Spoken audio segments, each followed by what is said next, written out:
아주 먼 나 하늘에서는 당신을 향한 계획 있었죠. 나의 하나님이 잠잠히 하나님만 바라며 나의 구원이 그에게서 나오는도다. 나의 영혼이 잠잠히 하나님만 바라며 나의 구원이 그에게서 나오는도다. 나의 영혼이 잠잠히 하나님만 바라며 나의 구원이 그에게서 나오는도다. 시편 62편 1절 말씀. 아멘. 오늘은 피할 집이 없는 사람의 신앙이라는 제목으로 말씀을 전하고 은혜를 나누고자 합니다. 여러분 집이 다 있으시죠? 지금 집에서 오셨죠? 저기 어디 그 가자역 거기 길에서 주무시다 오신 분 한 분도 없죠? 네, 다 집에서 자다가 왔어요. 월세방이든지 전세집이든지 내 집이든지 내 집인데 은행이 많이 갖고 있든지 적게 갖고 있든지 상관없이 집에서 자다가 왔다 이거죠. 네, 아무리 어저께 집에 늦게 들어갔어도 집에서 자다가 나온 겁니다. 근데 여기 보면은 피할 집이 없는 사람이 있다는 거예요. 누구냐? 한번 말씀을 향해서 보도록 하겠습니다. 우리 시편 61편과 62편을 보면은 피난처, 요새, 반석, 장막, 집 이런 단어들이 반복해서 나오고 있다라는 사실이에요. 근데 한 가지 질문을 던질 필요가 있습니다. 뭐냐 하면 과연 다윗에게는 돌아갈 집이 있었는가? 라는 것이에요. 다윗은 왕이었지만 도망을 하는 상태였고 성전이 멀리 떨어져 있었고 사람들은 그를 배신을 했고 그리고 정치적 관계적 안전망은 이미 다 무너지게 되었다라는 것이에요. 다윗이 이렇게 말하는 거예요. 내 마음이 약해질 때에 땅끝에서부터 죽게 부르짖나이다 라고 얘기를 해요. 사람들이 가끔 내가 지금 벼랑 끝에 서 있어 라고 얘기하는 경우가 있잖아요. 그게 자기의 마음이 사회적인 상태가 벼랑 끝에 서 있는 것처럼 있다라는 거예요. 벼랑 끝인가 더 이상 도망갈 수 있는 곳이 없다라는 거죠. 다윗도 땅끝이라고 이렇게 표현했는데 자신이 궁지에 몰리다가 더 이상 도망갈 것이 없을 때 땅끝이라고 표현을 하고 있는 것이죠. 이 말은 굉장히 시적으로 표현한 것 같지만 정말 오갈 데가 없는 사람이다라는 이런 뜻이에요. 그러니까 우리는 나름대로 가끔 살다 보면 내가 거울을 쳐다보다 내 얼굴을 보면 깜짝 놀라죠. 어이구, 저 안에 있는 저 아줌마는 누군가? 저도 거울을 보고 깜짝 놀랄 때가 있거든요. 아이고, 저 아저씨는 누군가? 근데 저 아저씨가 날 보고 얘기를 하네. 저게 바로 나구나. 이렇게 생각이 드는 거죠. 그러니까 그거 나는 모르고 있지만 현실이 그런 거라는 거죠. 저는 어느 날 마스크를 끼고 약국에 들어갔는데 거기는 약국 아저씨가 저보고 아버님 뭐 드릴까요? 이렇게 물어보더라고요. 그래 내가 아버님 맞지. 아버님이지 뭐. 근데 그분을 이렇게 쳐다보니까 나보다 더 형님이셔. 머리도 희끗희끗한 것이. 마스크를 벗을까 말까 고민하다가 이거 주세요. 그래 받아가지고 나왔거든요. 그런 거죠. 다윗은 자신의 실제로 자기를 바라보는 모습과 현재 처하고 있는 상황이 너무너무 상반되어 있다라는 거예요. 이럴 때 우리가 굉장히 현타라고 그러잖아요. 현타를 세게 느끼거나 현타가 세게 오는 경우죠. 자, 그러면 하나님의 집에 머문다라는 말의 진짜 의미가 뭐냐 그거예요. 61편 4절에 보면 다윗이 이렇게 고백을 해요. 내가 영원히 주의 장막에 머물며 내가 주의 날개 아래 피하리이다 라는 것이에요. 근데 중요한 것은 주의 장막이라고 그러면 뭘 얘기하는 거? 성전을 얘기하는 거죠. 근데 다윗이 지금 성전에 있습니까? 성전에 있지 않죠. 성전 바깥에 있어요. 삶의 중심 바깥에 있다라는 뜻이에요. 여러분도 지금은 교회 와 있지만 저 모래내 시장 가가지고 갑자기 야 내가 쓸쓸하다 이렇게 느낄 수 있잖아요. 그때 여러분 성전 안에 있는 겁니까? 성전 밖에 있는 겁니까? 교회 바깥에 있으니까 성전 바깥에 있다고 이렇게 얘기할 수 있다라는 것이에요. 그런데 이 다윗이 고백을 할 때에 어떤 고백의 의미가 담겨 있냐면 그것은 다윗은 집이 더 이상 특정한 장소가 아니라는 뜻이에요. 피할 집이 없는 사람들에게는 하나님이 온 우주를 집으로 삼고 있는 분이라고 하면 내가 어디 있든지 간에 하나님이 이 우주의 주인이시고 이 우주가 하나님의 집이라면 나는 하나님의 집 안에 있는 사람이에요. 이해가 되셨습니까? 어디를 가든지 하나님의 영향권 아래 있게 된다라는 소리. 다윗은 이것을 깨닫게 되었다는 거예요. 하나님께로 피한다는 말은 신앙적으로 아름답게 꾸민 말이 아니라 가장 현실적인 선택이 된다라는 사실이에요. 여러분, 하나님의 집 안에 있다는 사실을 늘 깨닫고 하나님의 보호하심 아래 있다는 사실을 늘 깨닫는 여러분 되시기를 주님의 이름으로 축원합니다. 그래서 다윗이 얘기할 때 보면 나보다 높은 바위라고 표현을 하고 있거든요. 이 바위라는 것이 장소의 개념이 아니에요. 나보다 더 높은 바위라는 것은 하나님과 나와의 관계를 의미하는 거예요. 여러분, 나름대로 남편이 믿음직해서 선택해서 결혼해서 살고 있죠? 내일까지 생각해 갖고 오세요. 네, 오늘 그렇게 급하게 생각할 이유가 없습니다. 네. 근데 이렇게 생각해서 같이 살고 있다라는 거예요. 그러니까 나보다 높은 바위라는 것은 그 하나님이 믿음직스럽다 그런 뜻이에요. 어떤 지형을 얘기하는 것도 아니고 어떤 군사 시설을 얘기하는 것도 아니고 어떤 유리한 정치적인 위치를 얘기하는 것도 아니라는 거예요. 나보다 크신 분 안으로 내가 옮겨지게 되었다라는 뜻이에요. 여러분, 사람이라는 것이 상황을 바꿔달라고 하나님께 계속 기도를 하지만 상황은 바뀌지 않고 그대로인 경우가 많습니다. 10년 전이나 지금이나 별로 달라지질 않아요. 열심히 기도했는데 바뀐 게 아무것도 없어요. 근데 중요한 사실은 10년 전과 지금을 비교해 보면 10년 전에 어떤 일이 생기면 가슴이 철렁하고 힘들고 어려웠는데 지금은 문제가 생겼구나. 하나님을 의지해야 되겠구나. 하나님께 기도해야 되겠구나. 이거 이렇게 풀면은 문제가 풀리겠구나 라는 마음이 들게 되는 거죠. 10년 전에는 저런 모습을 보면 화가 벌컥 나고 신경질이 나고 뒤에서 막 욕하고 싶고 그랬는데 10년 후에 지금 보니까 그건 별거 아니네. 아이고, 저런 사람도 있고 이런 사람도 있는 거지. 내 마음을 잘 지켜야 되겠다. 이렇게 바뀌었으면 나는 하나님이 나의 반석이 되신 거예요.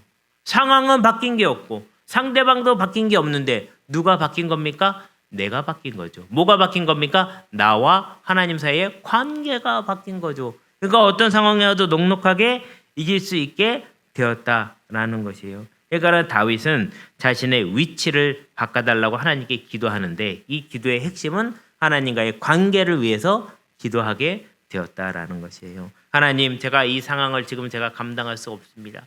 그러니까 하나님 안으로 저를 옮겨 주십시오라고 기도하는 하나님과의 관계를 새롭게 하는데 그 하나님은 흔들리지 않고 무너지지 않고 그리고 궁지에 몰리지 않는 든든한 바위, 나보다 높은 바위가 되셨다라는 뜻이에요.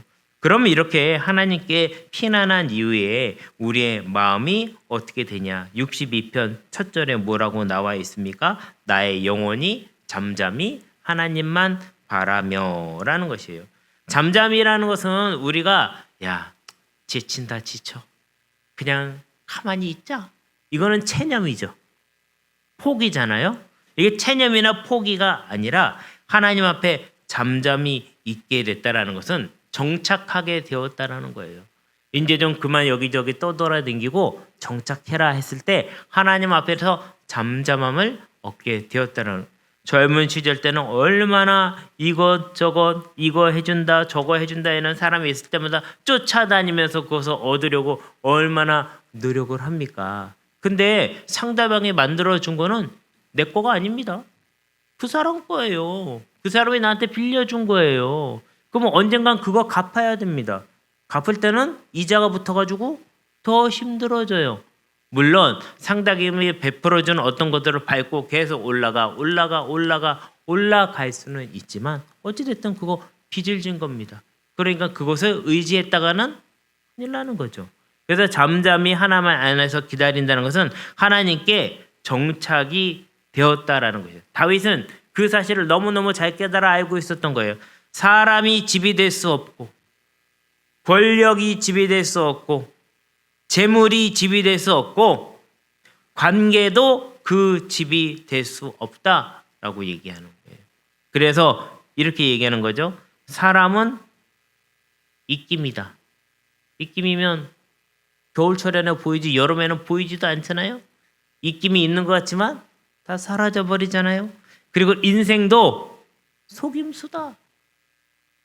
저 사람이 날 도와주는 것 같지만 도와주는 게 아닐 수도 있죠. 내가 저 사람을 이긴 것 같지만 이긴 게 아닐 수도 있죠. 이 말은 염세가 아니라 그 마음에 정리되어 있는 신앙이 있다라는 거예요. 집이 될 수 없는 것들을 내려놓은 사람의 고요한 결론, 잠잠히 하나님만 바라보자. 집이 될 수 없는 것을 집이라고 생각하지 말자. 하나님이 나의 진정한 집이 되실 수 있다. 라는 결론에 이르게 되었다라는 사실이에요. 그래서 오직 하나님만이 라는 고백을 할 수가 있어요. 시편 62편에 보면 이런 표현들이 자주 나오거든요. 오직 그만이 하나님만이 나의 반석이시오. 나의 구원이시오. 나의 요새시다. 라는 것은 막 무서우니까 아유 이런 말을 막 하면 좀 덜 무섭겠지. 막 이런 의미가 아니에요. 이 고백은 아무것도 못 가진 사람의 외침이 아니라 이것도 가져보고 저것도 가져보고 배신도 당해보고 실패도 한 후에 다 마음이 정리된 사람의 결론이라는 거예요. 그래서 다윗은 흔들리지가 않아요. 환경이 바뀌어서가 아니라 자신이 거하는 거주지가 이 세상의 사람의 집이 아닌 하나님과의 관계, 온 우주를 통치하시는 하나님의 집에 거하는 사람이 되었기 때문이라는 사실입니다. 결국 하나님께로 피한다는 말의 진짜 뜻은 어떤 것이냐? 그것은 다윗은 집이 있어서 하나님께로 피한 것이 아니라 집이 완전히 사라졌기 때문에. 집이 없잖아요. 동굴에 가서 자고 쫓겨다니고 하나님을 찾지만 여전히 구원이 완전히 이루어지지 못하는 이 상태. 근데 다윗은 깨닫게 되는 거죠.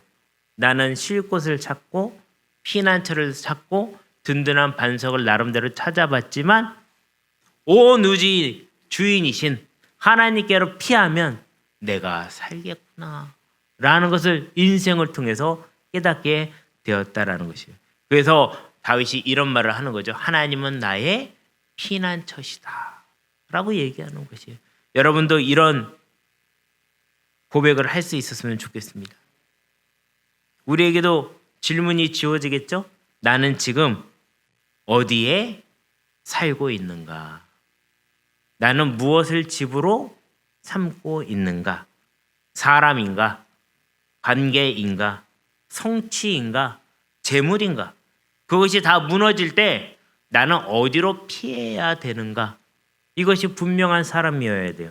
그래서 여러분이 정말 지금 힘쓰고 애쓰고 노력하고 있는 그 어떤 것이 다 무너졌을 때, 다 무너져도 여러분이 흔들리지 않는 사람이 될 수 있다라고 그러면 여러분은 진짜 하나님의 사람이에요. 근데 여러분이 막 애쓰고 힘쓰고 노력하는 어떤 것이 무너졌어. 그럼 내가 갈피를 못 잡고 막 정신을 못 차리고 막 헤매요. 그러면 여러분은 하나님을 온전히 의지한 게 아닌 거예요. 예전에 어떤 집사님이신데 아들이 열심히 축구를 한다고 그랬대요. 그래가지고 축구를 열심히 시켰어요. 중학교 때부터 축구를 해주고 고3이 됐어. 어느 날 갑자기 축구 안 할래요. 돈을 들이고 시간을 들이고 그랬는데 어느 날 축구 안 한다는 거예요. 갑자기 세상이 무너지는 것 같더라는 거예요.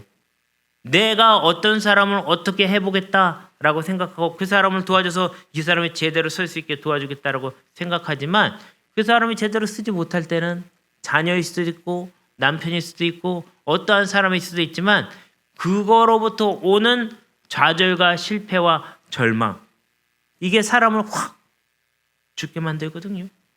근데 그때도 불구하고 그럼에도 불구하고 서 있을 수 있는 사람이 하나님의 집에 사는 사람, 하나님을 피난처로 삼은 사람이 될 수 있다라는 것입니다. 우리는 이런 것들이 다 무너질 때 어디로 가게 되느냐? 피할 집이 없는 사람에게 하나님이 마지막 선택지가 되는 것이 아니라 하나님이 처음부터 유일한 집이었다는 사실을 다윗은 알고 있고 우리에게 얘기해 주는 거예요. 여러분 혹시 마음대로 되지 않나요? 아무리 노력해도 내 마음대로 되질 않아요? 그것만 생각하면 눈물이 주르르 흐르는데 해결이 안 되시죠? 그게 집이 아닙니다. 여러분의 욕구가 집이 아니에요. 여러분이 성취하고 싶은 그게 여러분의 집이 아니라는 거예요. 아유, 이것도 안 되고 저것도 안 되니까 하나님이나 믿어야 되겠다. 그게 아니라 원래 처음부터 집은 하나님 한 분밖에 없었더라는 사실이에요. 이것을 다윗은 깨달았다는 것이에요. 그리고 그 집에 영원히 거하게 되는 사람은 이렇게 고백을 하는 거예요. 오늘 샤우팅한 말씀처럼 나의 영혼이 잠잠히 하나님만 바라미요. 하나님 한 분만으로 잠잠히 바라볼 수 있는 여러분 되시기를 주님의 이름으로 축원합니다. 당신